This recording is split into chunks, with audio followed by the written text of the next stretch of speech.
अभी आज के क्लास में मैं बताने जा रहा हूँ कि भारत को जो प्राकृतिक भागों में हम बांटे हैं अलग अलग हिस्से में, जैसे मैदानी क्षेत्र उसका अलग हो गया, दक्कन का पठार अलग हो गया, मरुस्थलीय क्षेत्र अलग हो गया।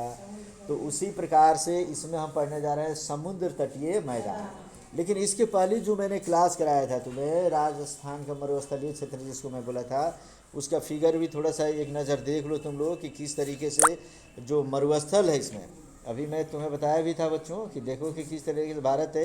भारत के उत्तर पश्चिम हिस्से में थार मरुस्थल है, और माउंट आबू पर्वत जो है गुजरात में जो स्थित है, वहाँ से लेकर लगातार दिल्ली के आसपास तक जो अरावली पर्वत गई है, इसी के बाएं तरफ जो मरुस्थल है उसी को थार मरुस्थल के नाम से हम जानते हैं।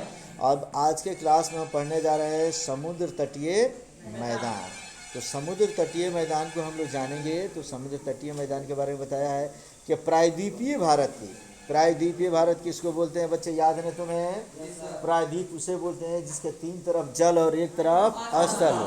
तो आधा भारत जो हमारा होता है, भारत का नीचे का दक्षिणी हिस्सा, उसी भारत की बात कर रहे हम लोग कि प्रायद्वीपीय भारत की उच्च भूमि माने दक्कन का जो पठार है, चारों ओर से निचले मैदानों से घिरी है। इसके पूर्व पश्चिम तथा दक्षिण में जो मैदान है उन्हें तटीय मैदान या समुद्र तटीय मैदान कहते हैं।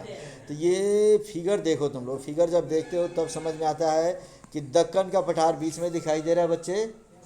देखो दक्कन का पठार देख लिया। इस दक्कन के पठार के दाहिने तरफ में देख लो, यहाँ पे दिया हुआ है पूर्वी तटीय मैदान, बाएं हाथ की तरफ दिया है पश्चिम तटीय मैदान। तो पूर्वी तटीय मैदान, पश्चिम तटीय मैदान और नीचे कन्याकुमारी, ये इस तरीके से तीन तरफ से इसको मैदान घिरे हुए हैं।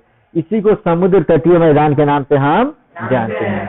इसके बारे में हमने यहाँ लिखवाया है, देख लो बगल में, कि दक्षिण में दोनों मैदान कन्याकुमारी अंतरीप में मिल जाते हैं। माने पूर्वी तटीय मैदान देखो और पश्चिम तटीय मैदान, ये दोनों आकर कन्याकुमारी अंतरीप में मिल जाते हैं। तटीय मैदान को मुख्यतः दो भागों में बांटा गया है, पश्चिमी तटीय मैदान और पूर्वी तटीय मैदान। तो पूर्वी तटीय, पश्चिमी तटीय, इतना तक समझ गए हम लोग। तो जब इतना समझ गए तो इसके अगले पेज पे फिर से हम लोग ध्यान देते हैं।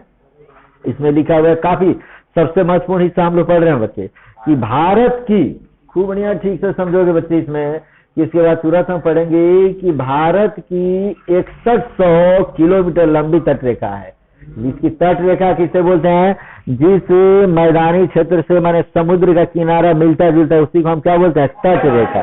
तो भारत की 6100 किलोमीटर लंबी तट रेखा है, जिस पर कई बंदरगाह तथा पोताश्रयों की माने इसमें पोताश्रय तथा बंदरगाह की कमी, माने बंदरगाह तथा पोताश्रयों की कमी है, क्योंकि यह तट सीधी और सपाट है, कटी छटी कम है। दरअसल होता क्या है ना कि उसके तट पे, चूंकि सीधा तट होने की वजह से, देख सकते हैं यहाँ पे तुम लोग, सीधा तट है इसका, सीधा तट होने की वजह से वहां पर बंदरगाह काफी कम बनाए गए हैं। इसलिए कि जैसे ही सीधा रहता है, पानी की धार एक तरफ से मारेगा, दूसरी तरफ से लेकर इसको चला जाएगा। और जहाँ कट छट की क्रिया ज्यादा होती है ना, वहां पे बंदरगाह बनाया जाए। जैसे प्राचीन काल में लोथल का बंदरगाह गुजरात में बना हुआ था।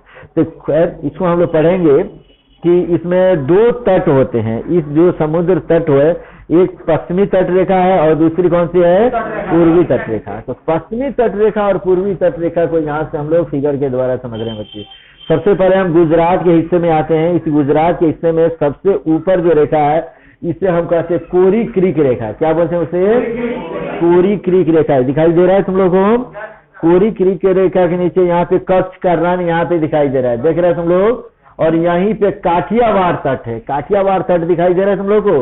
कोरी क्रीक रेखा से होते हुए, कच्छ के रण से होते हुए यहाँ तक ही आता है, और ये हो गया काठियावाड़ तट। काठियावाड़ तट ये पश्चिमी, एकदम पश्चिम की तरफ। अब उसके बाद फिर आता है खंभात की खाड़ी, और ये काठियावाड़ तट की अगर लंबाई कही जाए तो कोरी क्रीक रेखा से लेकर, खूब बढ़िया समझेंगे, और ये पश्चिम में ये खंभात की खाड़ी के आसपास तक आता है, ठीक है ना। ये नहीं भारत की ही सीमा के क्षेत्र में है, ठीक है ना। लेकिन इसको बाहर की तरफ हम तीर का निशान लगाकर इसको दर्शाए हुए हैं, समझ में आ गया। अब एक है खंभात की खाड़ी, ये देख लो यहाँ पे खंभात की खाड़ी दिखाई दे रहा है बच्चे। ये कुछ ज्यादा ही फैल जा रहा है। ये खंभात की खाड़ी, ये वाला हिस्सा तुम्हारा हो गया खंभात की खाड़ी, दिख रहा है ना, जहाँ सूरत में लिखा हूँ।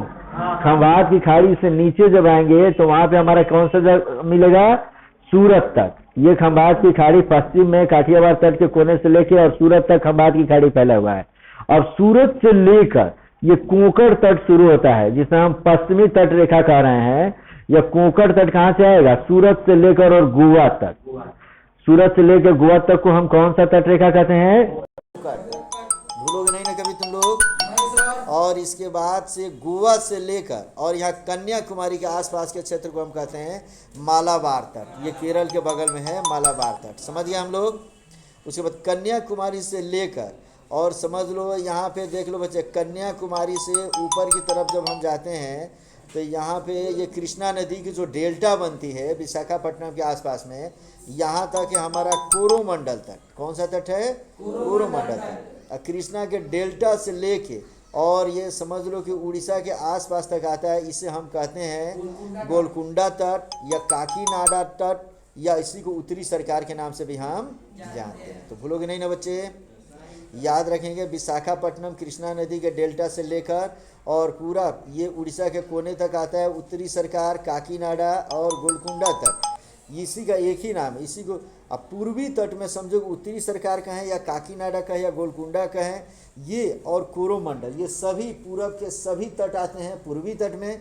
अब पश्चिम के तट आते हैं, देख लो ये पश्चिमी तट में, जैसे कोंकण और मालाबार तट। तो पश्चिमी तट की जो लंबाई होती है वो 1600 किलोमीटर और चौड़ाई 50 से 60 किलोमीटर होती है। अब पूर्वी तट जो होता है, इस पूर्वी तट की अगर लंबाई और चौड़ाई की बात करें तो इसको फिर से हम फिगर में देखते हैं बच्चे। देखो इसमें दे रखा हूँ मैं,